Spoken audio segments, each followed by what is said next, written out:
Good morning. Happy Book Talk Monday. Also, still Kids Day. Brought my toy with me. Want to make sure I didn't get lonely today. I read a couple of books this week that I want to talk about. I read a couple of books this week that I'm not going to talk about because they're on my Kindle, and I really hate sharing books that you guys can't come check out. So I'm going to start with Neverworld Wake. If you follow our brand new Snapchat, you saw this on our Snapchat this week. My young adult book club that I meet with in Knoxville once a month read this month as their book.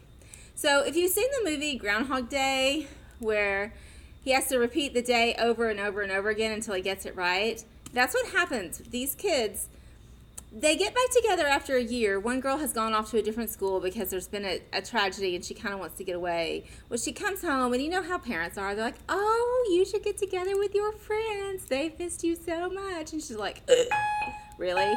So they decide to do it anyway. She's like, whatever, I got to go do this. I'm going to do it. Well, they get in a car crash. And then for the next very, very, very long time, they relive the same day over and over and over again. And they have to figure out, one, how to stop it, why it's happening, and what they can do about it. It's really good. I actually did like it. Obviously, there's a lot of personal growth because, hello, if you have to figure out what you did wrong to do it better, you better be paying attention. So, Neverworld Wake, it's a science fiction. It's really good.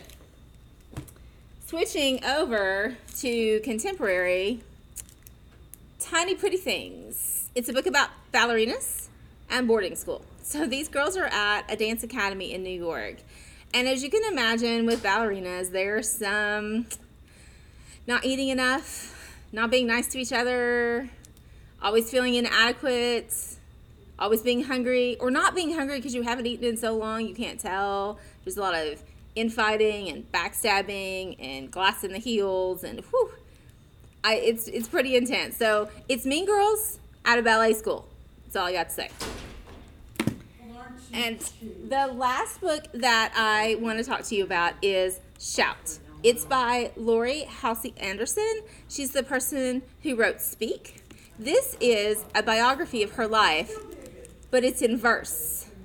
So the entire book is written in poetry form, and it talks about how she grew up, her teenage years, her college years, whatnot. What I love about novels in verse is that they get right to it.